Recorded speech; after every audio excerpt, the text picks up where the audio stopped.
Halo, perkenalkan nama saya Kadek Wahyudi Payana dari kelas 3 CMI dari Prodi D3 Manajemen Informatika. Di sini saya akan menjelaskan tentang uji kompetensi dan sertifikasi TIK di bidang Basic Computer Assembly. Jadi, baik, apa sih itu Basic Computer Assembly? Jadi, menurut saya, yang saya dapat simpulkan dari rincian dan kompetensi yang terdapat pada Basic Computer Assembly, Basic Computer Assembly itu merupakan seorang profesional yang berhubungan langsung dengan komputer seperti dalam merakit, merawat, dan konfigurasi program seperti instalasi driver ataupun instalasi sistem operasi. Baik, pada rincian unit kompetensi ini terdapat 7 rincian unit kompetensi yang terdapat pada Basic Computer Assembly. Yang pertama ada memasang interface card. Di sini terdapat 8 tahapan dalam menyelesaikan tahapan yang pertama ini, memasang interface card. Yang pertama adalah memperhatikan keselamatan kerja seperti ketelitian kita dalam memasang alat-alat yang maksudnya interface card yang kita akan pasang, dan juga alat atau tools yang akan kita gunakan dalam pemasangannya seperti obeng dan baut, pemilihan slot komputer yang sesuai dengan jenis interface card. Jangan sampai tidak sesuai, maksud saya itu slotnya itu tidak support pada komponen komputernya atau motherboardnya. Setelah itu kita akan memasang interface cardnya. Pada pemasangan ini diperhatikan ketelitiannya dalam pemasangannya, seperti kita harus menemukan slot yang terdapat pada motherboardnya, dan juga pemasangannya itu bautnya itu dikencangkan. Dan setelah kita pemasangannya itu kita akan melakukan pemeriksaannya apakah sudah terpasang dengan benar, bautnya sudah dikencangkan atau tidak. Setelah kita memeriksanya, kita akan mempersiapkan driver yang sesuai dengan interface card. Jadi pada interface card tersebut biasanya terdapat driver yang sesuai dengan interface card yang akan kita gunakan. Pada masukkan driver interface cardnya ke komputer, lakukan instalasinya. Kemudian kita akan melakukan konfigurasi di tengah driver tersebut sesuai dengan keinginan kita. Setelah yang pertama selesai, pemasangan interface card, kita lanjut di rincian unit kompetensi yang kedua, itu adalah memasang hard disk. Yang pertama adalah memilih jenis hard disk.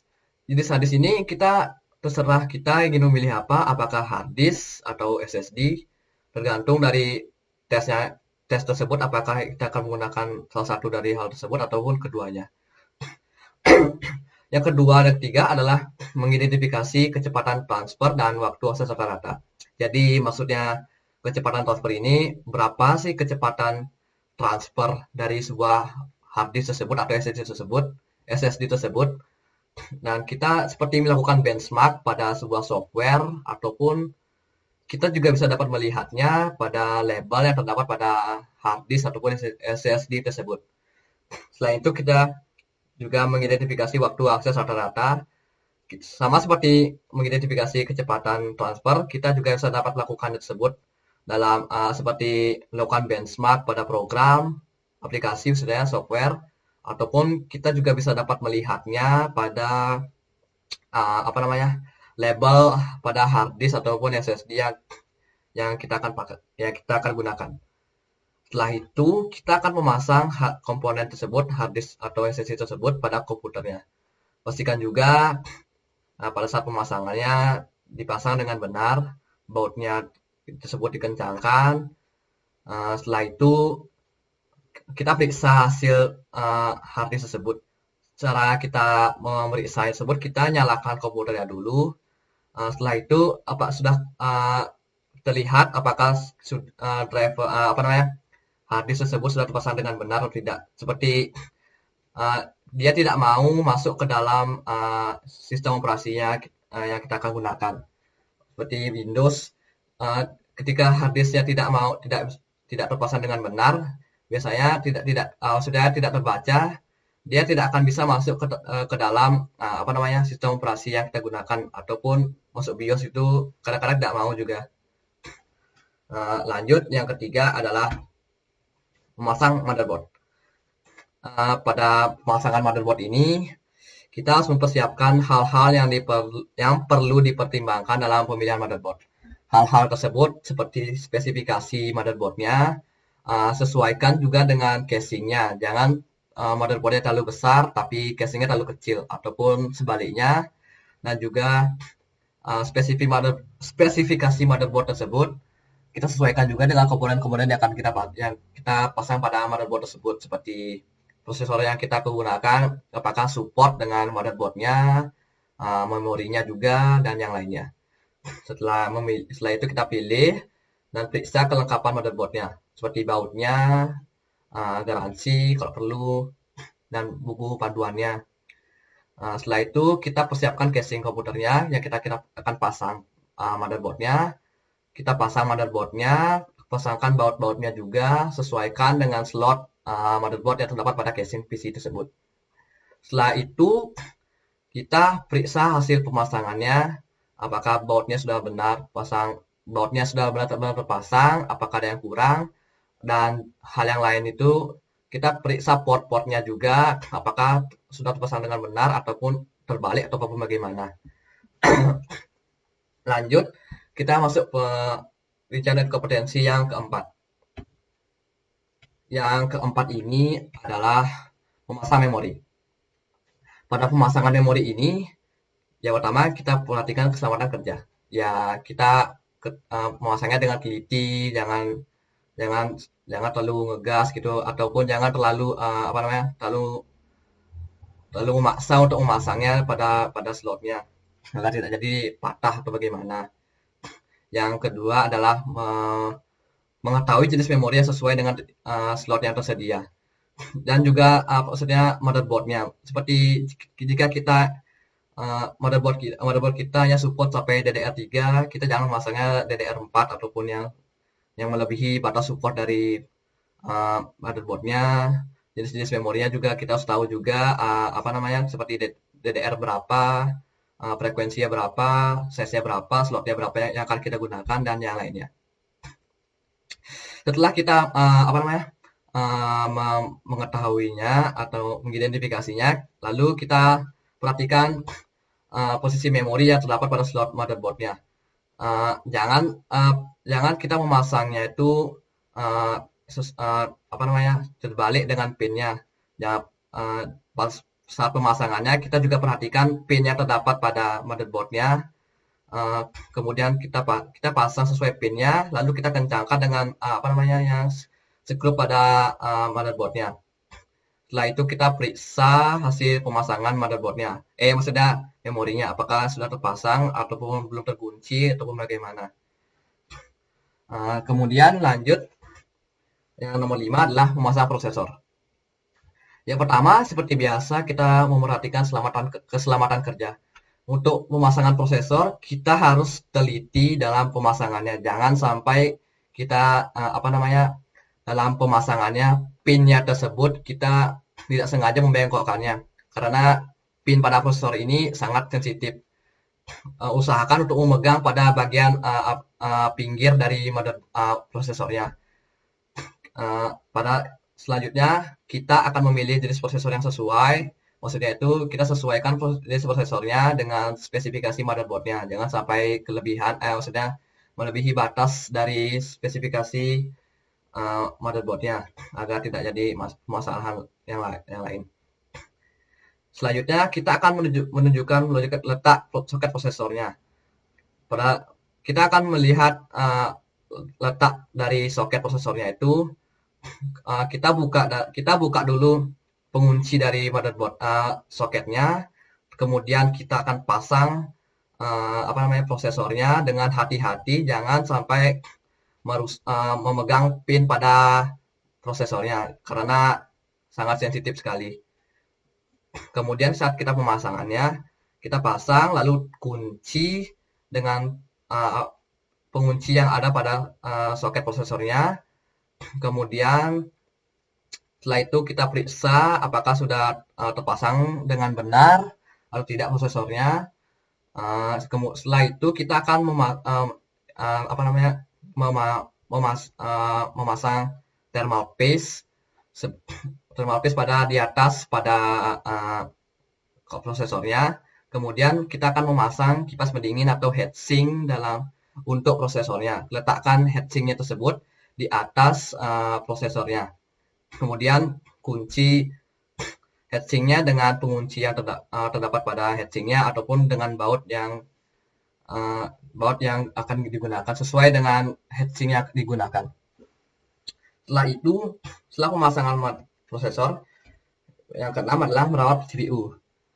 Bagian merawat CPU ini sebenarnya susah-susah gampang juga, karena menurut saya dalam merawat CPU ini cukup menyita agak-agak susah-susah gampang juga. Yang pertama harus kita siapkan adalah peralatannya. Peralatan dalam merawat CPU seperti pembersihnya, alat-alat pembersih, lap ataupun yang lain. Kemudian kita akan merawat seluruh komponen dalam CPU. Seperti kita mencopot dulu heatsinknya, kita membersihkan debu-debu yang terdapat pada heatsinknya, karena debu-debu pada heatsink itu lumayan berpengaruh dalam panas prosesor. Kita bersihkan seperti kita bersihkan heatsinknya, kita ganti thermal paste kalau perlu, ya agar agar aliran panasnya atau aliran udaranya bisa terjaga. Setelah itu kita akan membuat laporan dari perawatan CPU tersebut. Laporan ini bisa seperti dokumentasi atau kita juga bisa mencatat semua hal-hal yang kita lakukan dalam merawat CPU tadi. Seperti contohnya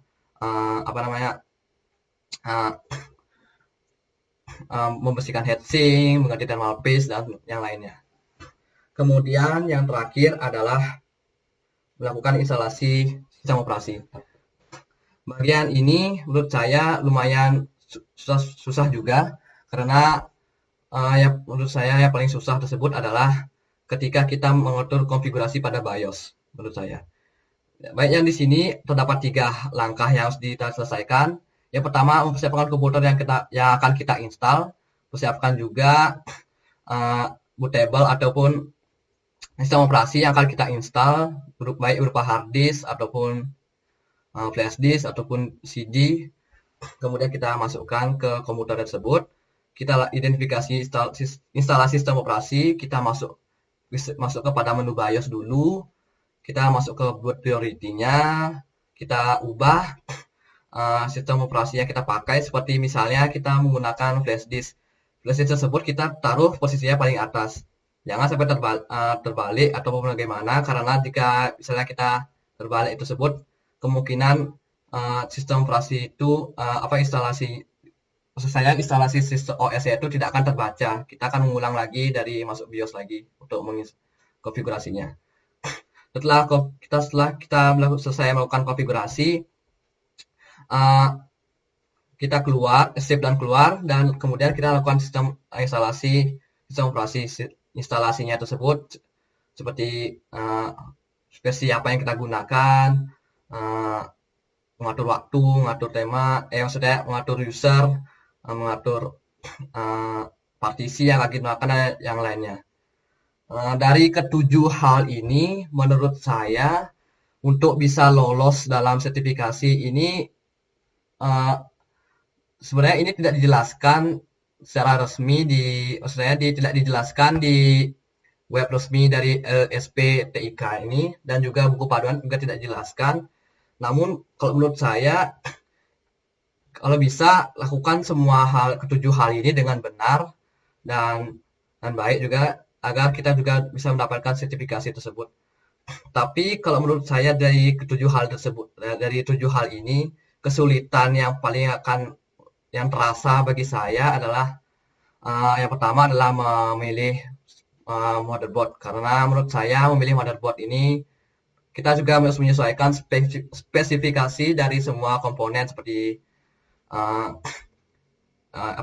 prosesor, memori, VGA dan yang lainnya. Yang kedua adalah memasang prosesor, karena ketelitian kita dalam memasang ini jangan sampai kita merusak pinnya juga, jangan sampai bengkok, kan itu juga kasihan juga pada CPU-nya.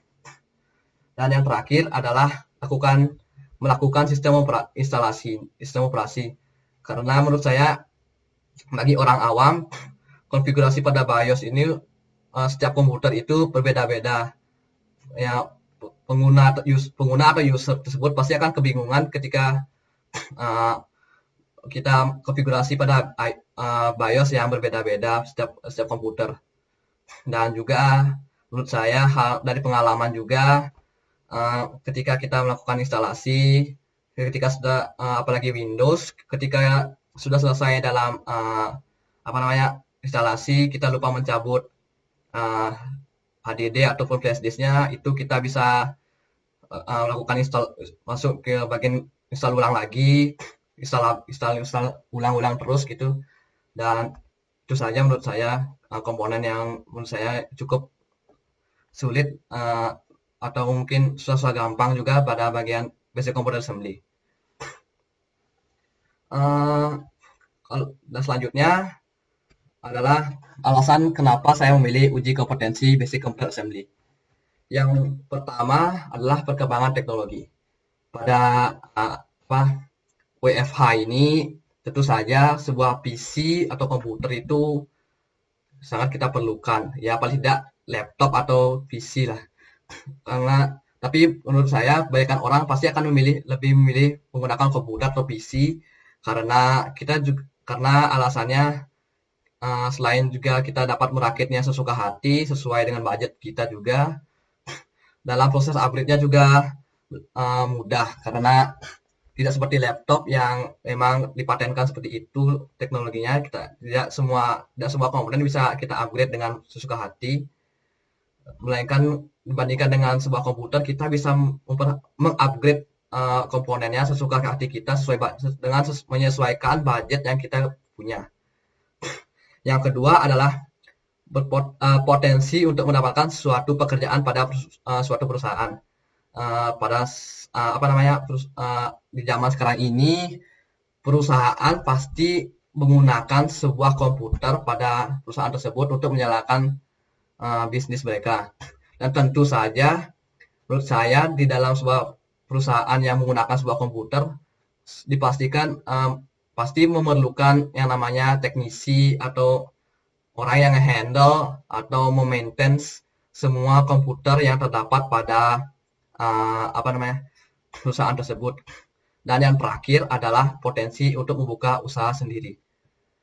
Yang terakhir ini menurut saya jika kita tidak bisa mendapatkan suatu pekerjaan, setidaknya dari uji kompetensi ini dari wawasan yang kita dapat membuka sebuah usaha sendiri seperti usaha di bidang jasa.